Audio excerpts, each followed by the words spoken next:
Blessed love, I am the Honorable Priest Isaac. I am an official priest within the realms of Rastafari of the Ethiopia Africa Black International Congress. I also hold a certification in the craft of astronomy from Politecnico di Milano in Italy. Our universe and its makeup has always been an intriguing subject for humankind. Astronomy is the study of everything in the universe beyond the Earth's atmosphere. Ancient astronomy is similar, but pays special attention to the physical and spiritual values of stars, planets, moons, and other celestial objects. It also brings in the terrestrial component, being things on an earthly plane, such as plants, human organs, and connects them to the heavenly bodies. In this course, you will learn the makeup of various planets and stars, how to locate them in the night sky, along with their associated constellations. You will also be taught about the earliest civilizations known for their astronomical comprehension, namely Kush, also known as ancient Ethiopia, Kemet, called Egypt today, the Dogons, and the Bozos, as well as the civilization of Sumer. You will also learn about black holes, their nature and origin, as well as how the ancients viewed them. Ancient astronomy is the mother of archaeoastronomy and astrotheology. Both subject areas are covered by the Priest Isaac's Institute of Holistic Knowledge. Sign up today. Visit our website, priestisaacinstitute.com, or email us, priestisaacinstitute@gmail.com, for more information.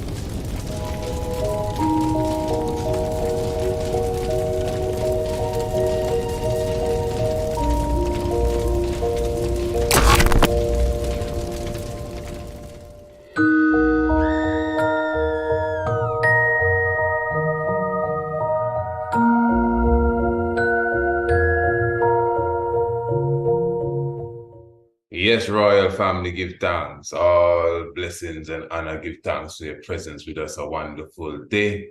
Live and direct, royal family right here in the Tiger's Nest. Somewhat of a special edition, if you want to say, of the Rasta round table, but not necessarily around the table, but just gathering in a spirit of joy. Yes, family, we glorify the life giver and the keeper of life. Give thanks to the Father and the Mother of creation. Give thanks to that masculine and feminine energy. Give thanks to Negus and Agas. Give thanks to the Madani Alem, which is the Savior of the world, the power and might of the Holy Trinity. And you know, the Holy Trinity is God. It is the Holy Trinity that is God, and the power and might of the Holy Trinity is the power and might of such. Just to use the term God, you know, I mean, there's so many different layers to this. But when I observe it, if the Holy Trinity would stand for Father and Mother and Child, it comes to me like God really represents the family. When you really look at it on a mystic realms, the God realms is a family realms, at least, if I'm just to use my common sense and balance it out. So if it's the Father, the Mother, and the children, not just the sun, but the stars, the sisters, you know, the brothers and sisters, sons and stars, That's the family there. So give thanks, royal family, for your presence with us. And of course, just looking at the time frame, it's about 17 minutes, moving up into the hour of 11 o'clock in the morning tide. I'm talking about Eastern Caribbean time, wherever you are in the earth, Japan, Norway, Zimbabwe, the brothers and sisters in Kenya, just praying the Most High be with them in the flood. Of course, our brothers and sisters in Ghana, in all over the US, South Central America, Alaska, wherever you are on the moon, Mars, give thanks for being in tune right here to the vibration which is ever so mystic. Myself and King Ras Kwami in the house today. Yes, my Lord, blessed love to the eye. And you know, we had a few programs delving into the concept of Arius and the Arian doctrine and Rasta Roundtable, and we would have gone to so many different levels that some people think that we hopping about and we gone off topic, and we even reached to a point where we started to discuss who are the true Egyptians and who are the true Hittites, and the discussion has gone so deep. And I know DI was one of the key people who rose that discussion. And I don't think you would have had the opportunity to sit around the table properly to express your perspective. One interesting thing that came up was that even King Cypher Selassie was saying, listen, man, where we're going wrong here is that Arius and his doctrine is different than the Arian doctrine. I think that is being portrayed today. It's almost like saying, you know, the Christ himself is his outlook is different than Christianity. People even argue that Haile Selassie didn't follow Rastafari doctrine as what we know as Rastafari doctrine. But anyway, my Lord, give thanks, Raskwamai. Blessed love to the eye. Yes, I blessed love, give thanks. Give thanks to the Tigerness family, give thanks to the Roundtable family for sitting in. Yes, we're going to do a nice reasoning today on Arius and the doctrine of Arius, and you know, just looking at that time, you know, just before and after, just a little bit after the first council of Nasir. So just sit back and relax, and we'll just reason, you know, some of the points that I would have wanted to bring out in if I was a part of some of those roundtable discussions. Well, I would have made you the host, and you know, as I said, we are live. Well, we are always live, even if it was a recording, we live. So we'll be checking and seeing what the audience in the chat will be saying and how they correspond with the presentation. And so I will be here just holding the meds, and of course, anytime you need I to jump in, I'll be right here ready to jump in. But let me just say, I think a lot of ones that were green on the subject, the last month that we've been on it, they would have grown. Ones have even shown me they have gone and done their own research. I myself would have gone into my own research. If you notice, we have a documentary that we're releasing, the Santa Claus Massacre, and the Arius story plays a key part in it. And just our reasoning and discussions had me going back to the studios, you know me, to polish up a few things to make sure I have it correct. Yes, my Lord, go through. Yes, I would like to just share my screen here. Yeah, so you should be able to, because I gave you the host. Okay, let's see.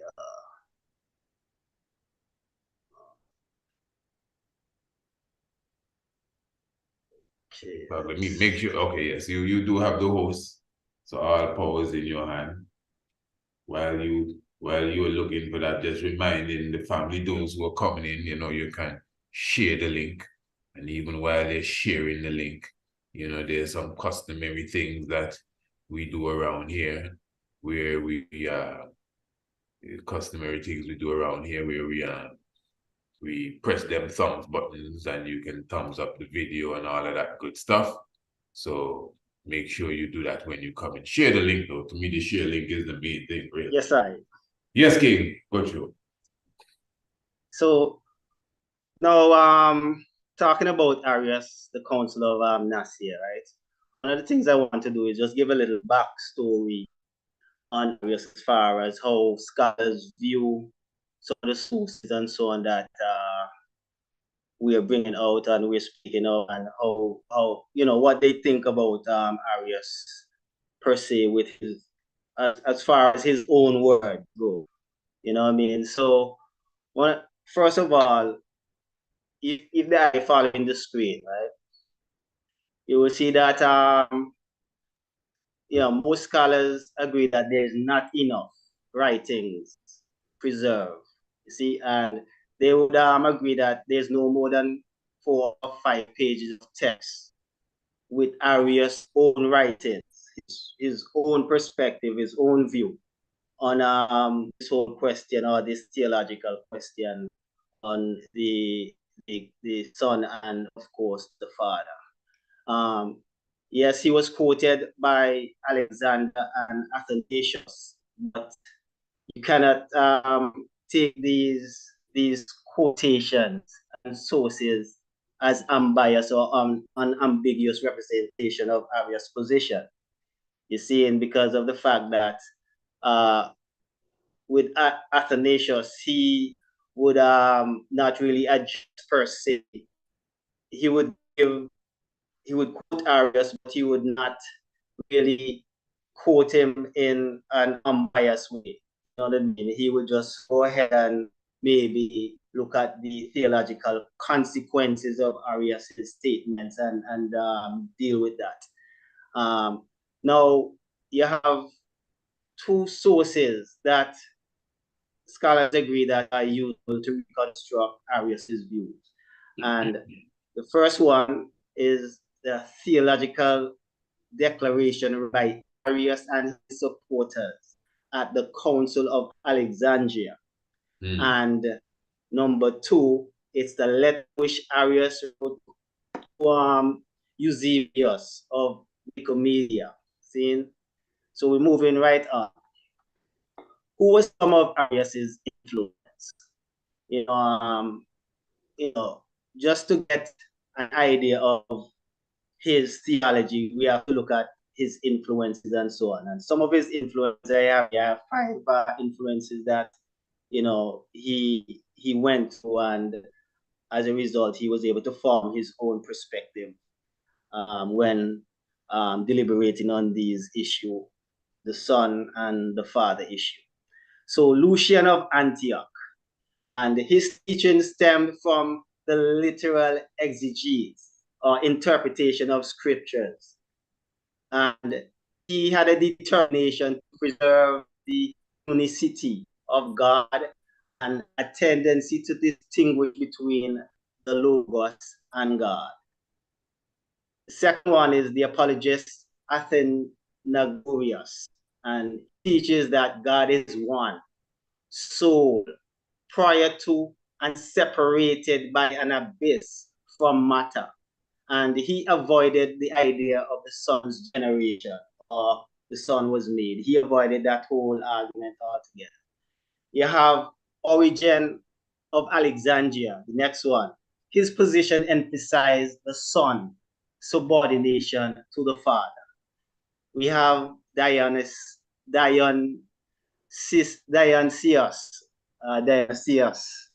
right? He teaches that the Son is distinct from the Father and was made by the Father. And the last one that I bring forward is Philo of Alexandria, and he holds that the Creator is uncreated.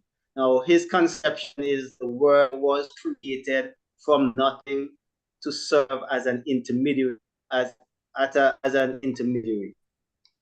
All right, so let's go down a little more now.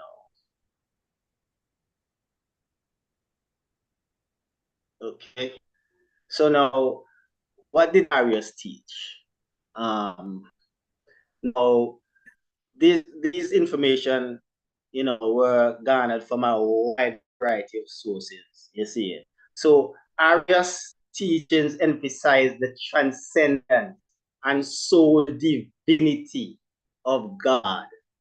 God alone is without beginning unbegotten, and eternal, and can only be understood as creator. Let's go back over this one again. I mean, I can interject if I have any questions, if I have any. Yes.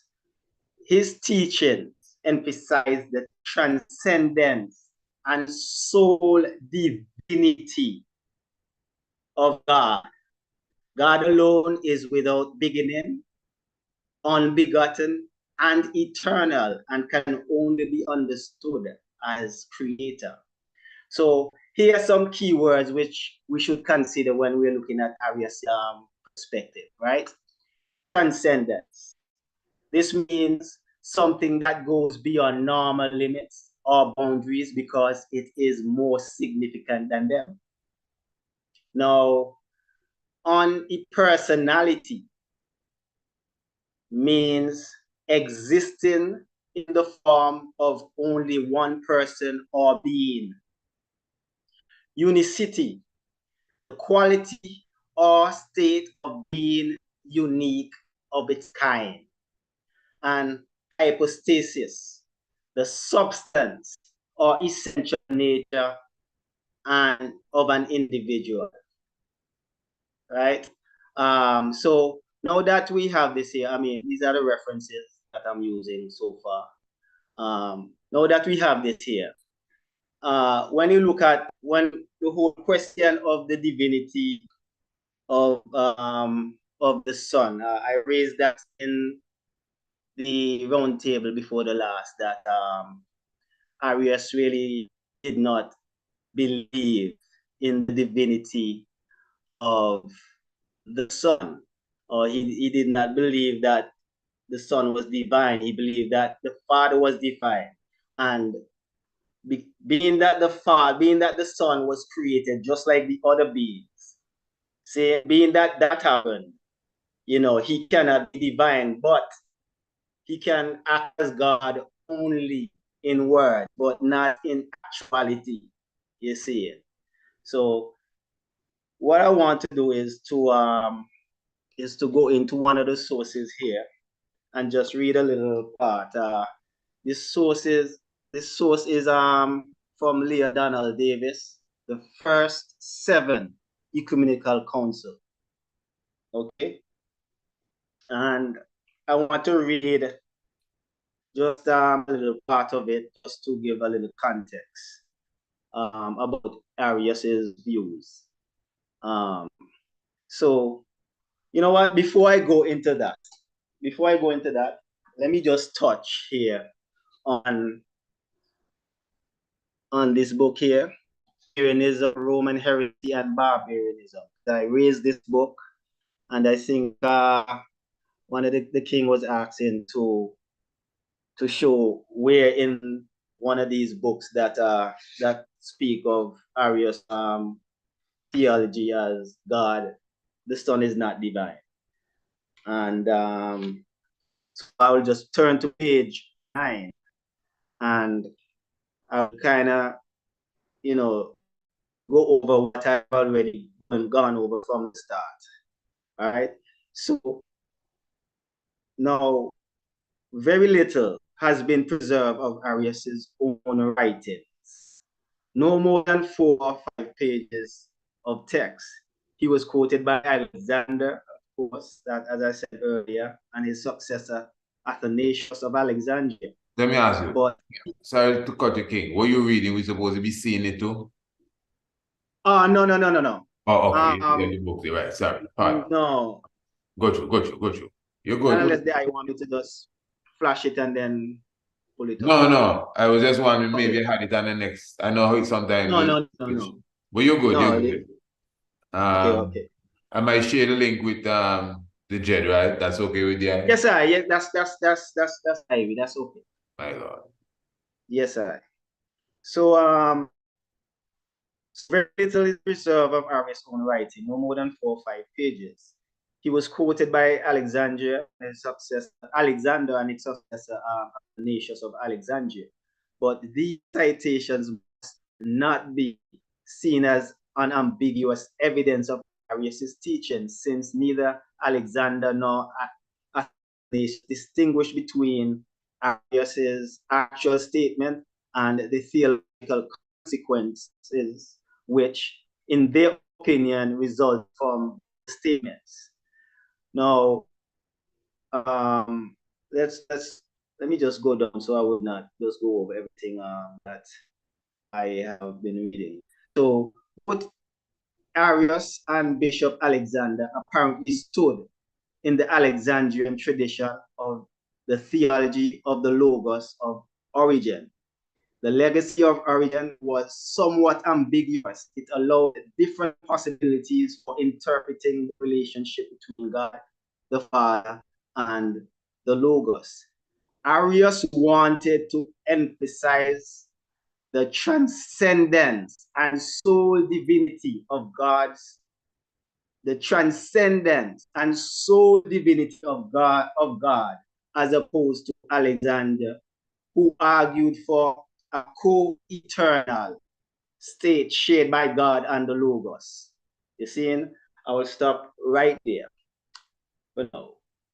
So, on to this other book, which I brought up first, the first 7 ecumenical councils.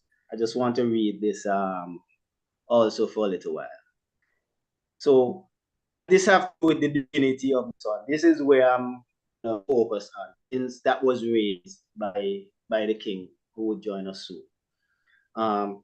Fundamental to Arius' system is the absolute transcendence and unity of God, who himself, without source, but is the source of all reality. Since the very essence of God is transcendent, unique, and indivisible, it cannot be shared. For God to impart his substance to some other being would mean that he is divisible and changeable. There can, of course, be no duality in divine beings of God. In divine beings, for God is unique. Therefore, whatever else exists must come into being, not by communication of God's being, but by creation from nothing. Since the contingent world could not bear the direct impact of the all-powerful God, he needed an instrument of creation to which to mediate his power. This instrument is the Word, who is a creature, generated or made. These terms, be it noted, are synonymous for Arius. Perfect and beyond all other creatures, but a creature nonetheless, because he has a source, while God himself has none. The Word had a beginning, though born outside of time, prior to his generation or creation, he did not exist. You see it. I'm still reading. The Arian world. Arius would insist that there was when he was not. The Word can have no communication with nor direct knowledge of God beyond that of other creatures. The titles of Word and Wisdom are his only because he shares the essential reason and wisdom, God himself. The Word is liable to change and even to sin, though this is the author now, though this last affirmation was modified to say that though he could sin, God foresee his virtuous steadfastness and bestowed grace upon him in advance. Finally, Arius wrote, even if he is called God, he is not God truly, but by participation in grace. He is God in name only. What then is the nature of Jesus Christ? You see, I'm gonna leave it there. Now, you could unshare. If you're not sharing anything else, you could unshare. And maybe you could No. you can share something else. Yeah, I want to really. Yeah, man. Got you. Yeah. I want to share some Okay. other info based on. Let's see what's going on here. Yes, sir.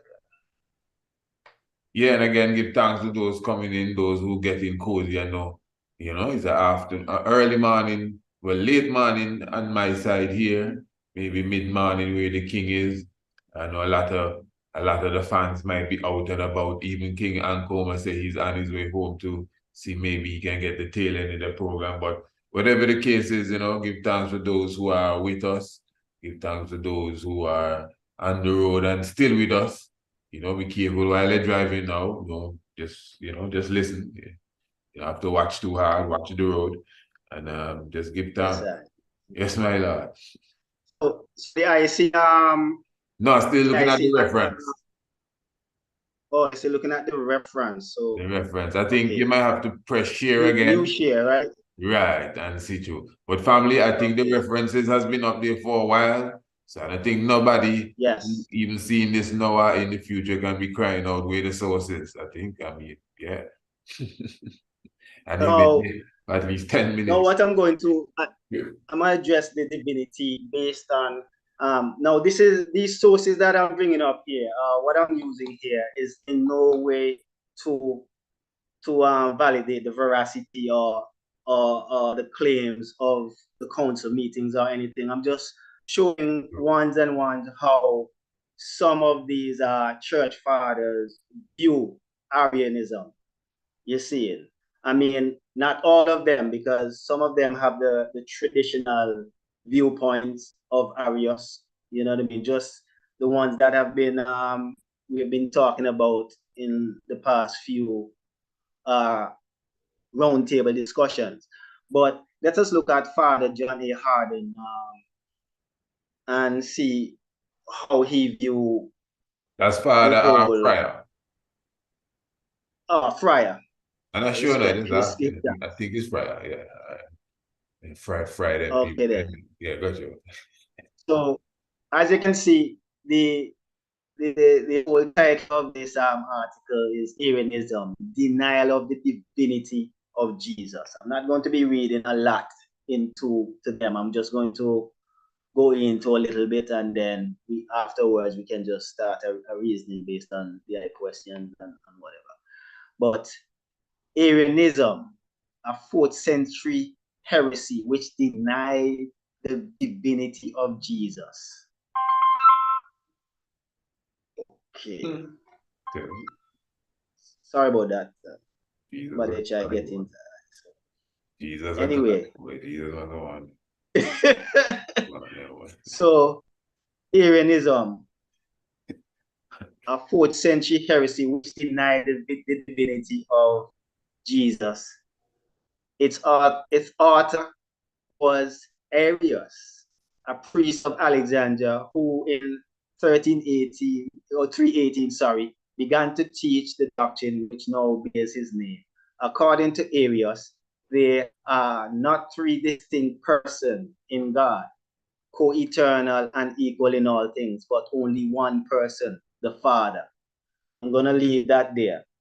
I'm also going to pull up a blog that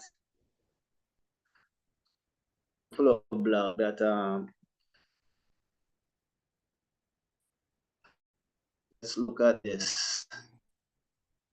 Let me see.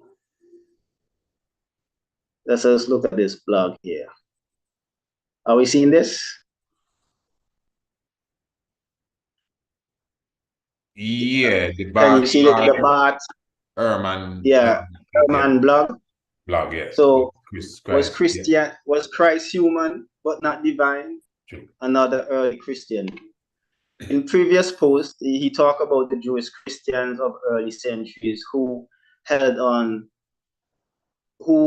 to an adoptionist view of Christ. The view that he was not by nature divine, but was a human being who at some point came to be adopted to be God's son, right? This view was held by other groups as well. You see, one that we know of from ancient sources come not from the Jewish, but the Gentile circles. This was a group known as the Theodosians, named after its founder, a shoemaker who happened also to be an amateur theologian named Theodotus. Since they were centered in Rome, scholars sometimes refer to this group as the Roman adoptionists. Now, I'm going to share one more, not source, but we're going to look at this source, this introducing the Donatists. We heard of the Donatist schism in history. We heard of it from Walter Williams and so on. And just to address the quote unquote divinity of Jesus. Let us look at this. So the origin of the Donatist movement. When Mansurius, he was the bishop who they vilified and so on. You know, in Walter Williams' book, he spoke about this, and as one of the reasons why the Council of Nicaea was called convened, right? When Mansurius, Bishop of Carthage, died in 311, senior church leaders, and this thing about church and so on also is very, very, I don't know, it's very misleading.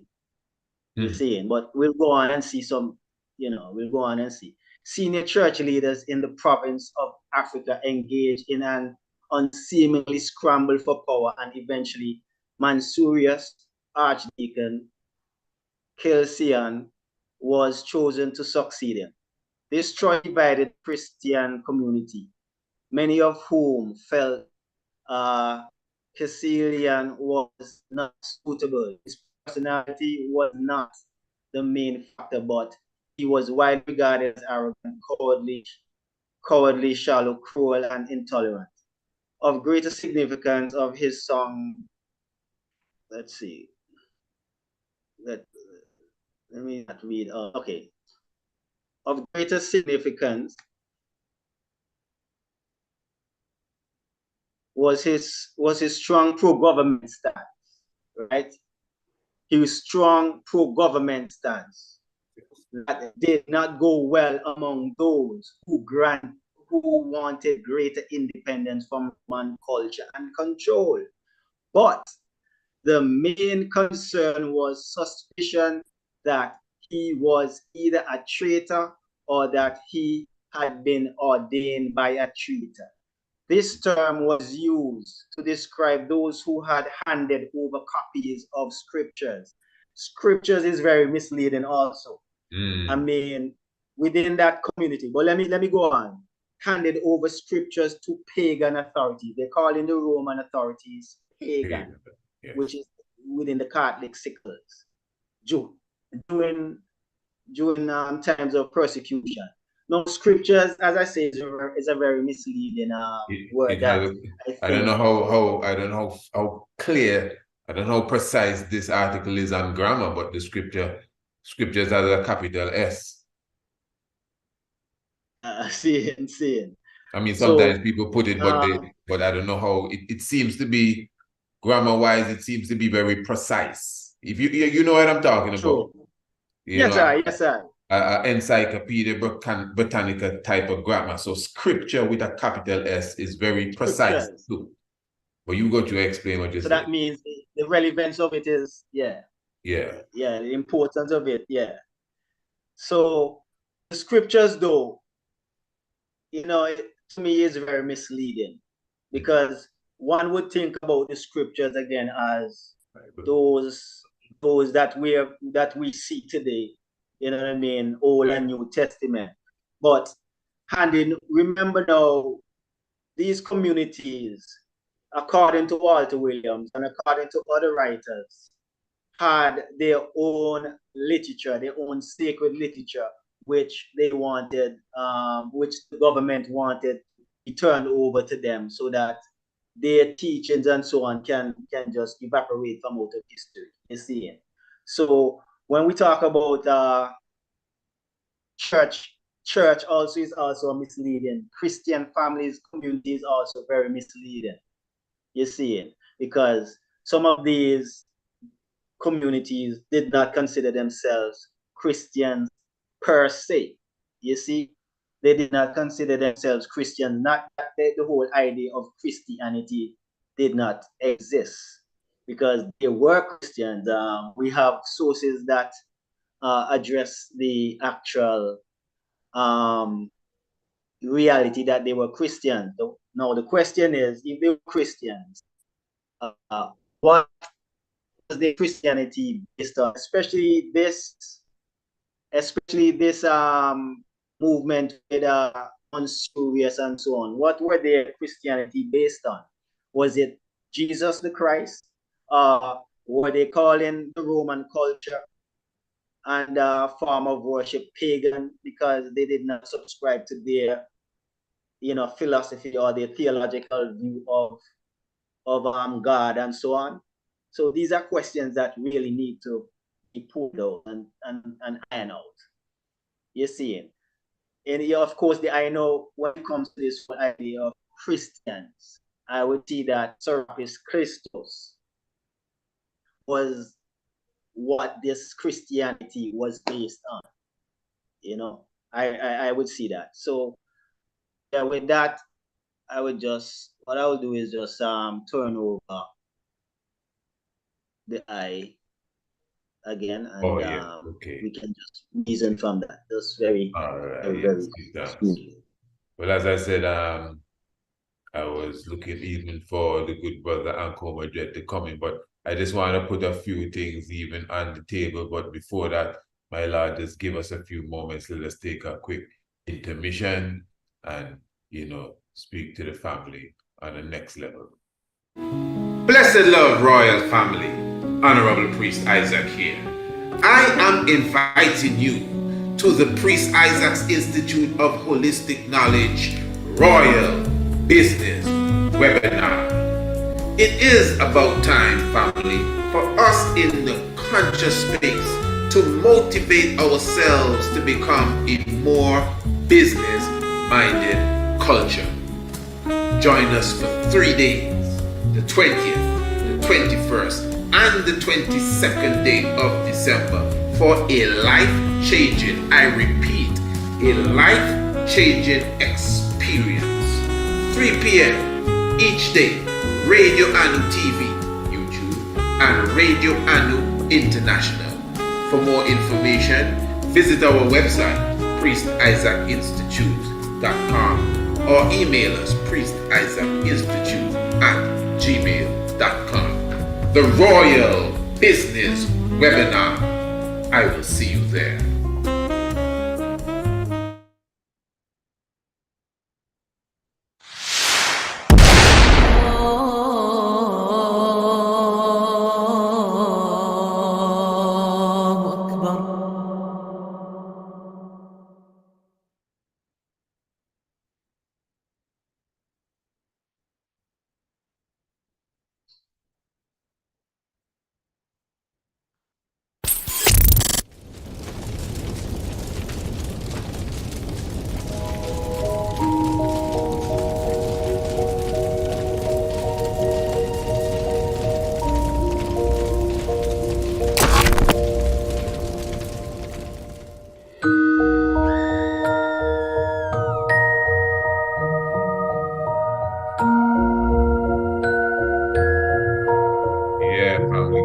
Obviously, a lot of serious things taking place right here at the Institute. And as you could see, as we even highlight the Santa Claus massacre there, is just customary every year. We bring a massacre to you, a Santa Claus massacre, definitely. And this year it's going to be in the form of a documentary, one of the short documentary, the Santa Claus Massacre. No mercy for the merciless. You better believe it. You get it for sure. And that will be premiering on the 21st day of December, 7 p.m. Eastern Caribbean time.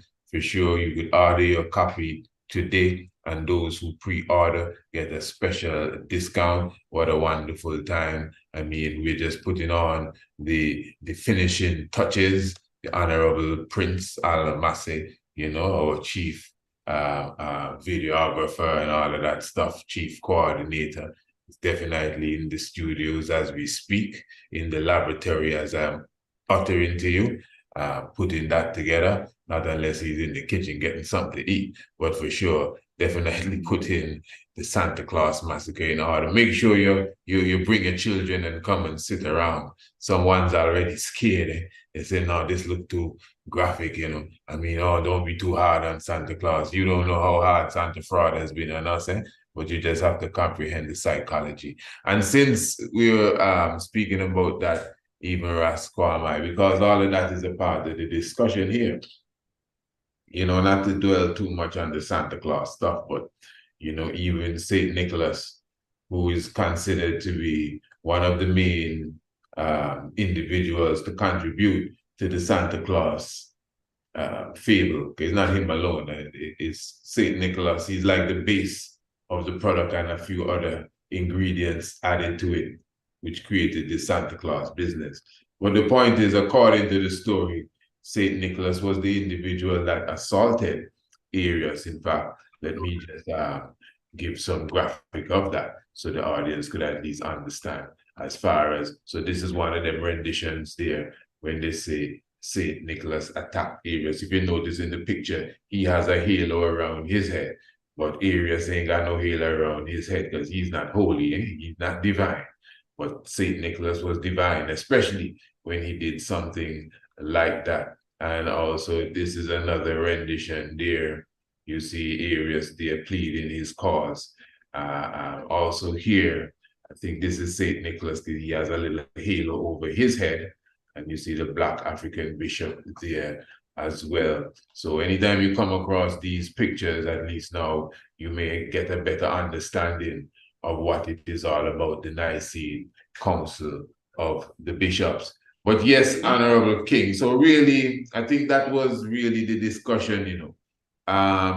The philosophy that Arius was really defending, meaning that as especially coming into consciousness, the idea that you would have had is that, okay, so Arius was a North African bishop, and he was already a part of an established theology as such. As you mentioned, even the gathering in Alexandria, even the council at the Nicene Council, all of these councils were really to kind of repel the doctrine that Arius was pushing. So I am saying now, I'm putting on the table again, is it that the doctrine that Arius was pushing, which is what we hear from a lot of our esteemed scholars, that Arius was really coming with the ancient Kemetic science then, meaning that the concept of the Christ was an internal concept basically there. The Christ figure represented you. And so even the death and the resurrection, it's all a part of you. And you can even check our scrolls and our history. We would have been following this tradition for years, not years, for thousands of years. So thousands of years, yes, sir. You come in with maybe the Serapis confusion now, and you're trying to literalize this to confuse people. But then now the other side of the conversation right here on the round table was that, no, it's not all of that, man. Arius was of the same thinking of them. That's the other side now, that Arius, he wasn't too far from them. It was a little simple misunderstanding they had, which is a big misunderstanding in their world. So I get it from the eye that no, he wasn't with them at all, but he was a bishop. So I'm trying to figure out, okay, so what type of bishop was he then really? How close was he to their doctrine? Because even on one of the round table, I had to even go as far as to ask, Well, because from the discussion, it sounded as if the 300 and odd bishops with Constantine, as if their doctrine was correct and Arius was wrong. That's the impression I was getting from where the discussion was going. So what it is Arius really was defending, Assad, Arius, them kind of things, or he was defending Jesus Christ, but he just didn't see him as high up the ladder as they saw him. Because one of the things that came out was his creed, the Arian creed, which really sounds to me. That's what. Yeah, I would really like King to join me, because the King spoke of the two sources from Eusebius of Nicomedia, Yes, and that would have contained these records of Arius. But back to the question, as far as the bishop, like I say, these identification are more or less anachronism to me. You see, they're anachronism. What they do is they probably place Arius as one of the church fathers when he was not a member of that community. He was a part of the community that Donatists and Mensurius and so on were part of, who would consider the Roman authority and the Roman Catholic religion that they were constructing as paganism. There was a next bishop too. Sorry, there's a next bishop. I don't know. There was a next bishop too that was, I think it is Meletius. You know of that bishop there? Meletius. I think so. He also. So you put him in the same bracket too. I mean, they were all a part of what we call the exterior Catholic community. You see, now, as far as the doctrine, now what we have to understand that the Egyptian doctrine of Osiris and so on, they have a theology that explains away, these they have their own theology that is pertinent to Osiris and so on. And this is what they were keeping in line with. They didn't have no new doctrine. They were just keeping in line with that kind of, meditation. Now, you really brought up a very important point, that whether or not when speaking to not the iconography, but the theological aspect of it, whether or not it's physical, explanation that was given. And if you look at the whole argument, the Logos became flesh. Yes. That's metaphysical. Yes. You see, so they have the word, which is, okay, we're going to use Christ for the lack of a better word. And Christ represents the higher self of every man, have all the attributes of goodness, of everything, of love, of everything. And when you yourself to that point, you are elevated to that levels of sacredness, of I would say divinity. Mm-hmm. You see, when you are at that,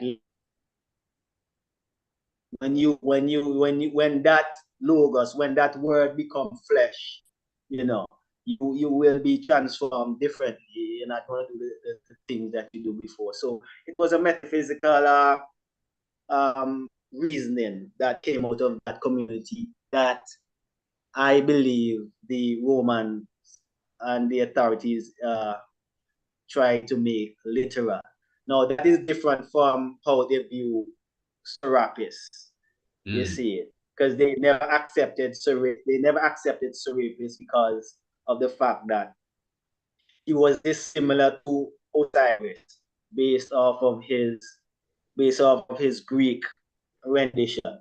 You see, it's just like I and I, you know what I mean? Since the house song say, I want a white God, teach me not anything kind of white God save me from white man oppression and so on and so forth. This is the same argument. You see, that I believe that was carrying on, that hey, we not deal with that. That not right. That's a representation of us and who we are. You see. So yeah. Positive. Well, I get that clear. Well, it's just overstanding. So even before we even seal up here then, with this with as I mentioned, Serapis, yes, but with Arius, when he approached them brother here, what was his idea? That listen, man, yes, there is a man. Like I want to get this in, especially when they say, especially when DI say that he was saying that let's use Yeshua for just for conversation's sake. Like he was saying Yeshua was not divine. No, I was trying to get what we mean by that. Because his theology would preach that the divinity dwell in everybody. So I'm trying to get this good, I want to understand. So was he saying now that the Yeshua figure, yes, was a literal man that lived about 300 years in the past, but you people here trying to make him what he was not? Is that what Arius was saying, or Arius was saying, like many people saying today, man, this man never really existed. Y'all taking a story and trying to create and fabricate a historical character. Which one was it? If you can answer that one, if you are your perspective. Yeah, I believe that is the latter.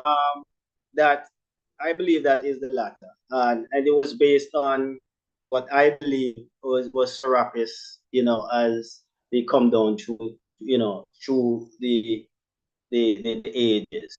Now, to turn to Dr. Henry Clark. In one of his videos, he was talking about the whole conference of Nasir and what happened at the conference of Nasir. And he said things fell apart. I'm just paraphrasing. Things fell apart when they tried to literalize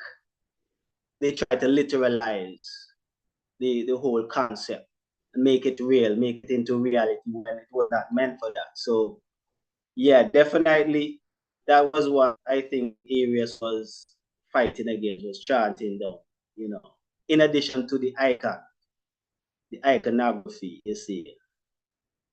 So yes. Oh my Lord, this is interesting. So this thing on the surface thing about just the divinity and rose up, and if he's one with the Father, that's like a surface argument, but it was deeper than that. All right. Well, I always thought so for sure. My Lord, I think I made your presentation clear, the missing element of the puzzle for the moment. We're supposed to continue. I think it's a part 4 on Thursday evening. But yeah, we can seal it for here. Any sealing words you want to leave with the public as it relates to the subject or anything at all? Well, I mean, we just have to keep on, studying and, doing all due diligence to really see and try and see what, especially when we're dealing with a topic like this, a historical topic, to try see what really happened in those times. We're not going to get it right. We're not going to be perfect, 100% perfect about our findings and so on. But at least, try and get as much, sources as possible. Read, be as around, be as rounded as you can within the whole cycles of this historical event. And just give thanks and praise. Of course, it's always an honor to be here in the Tiger's Nest and also the round table. And yeah, just blessings and love to my heart.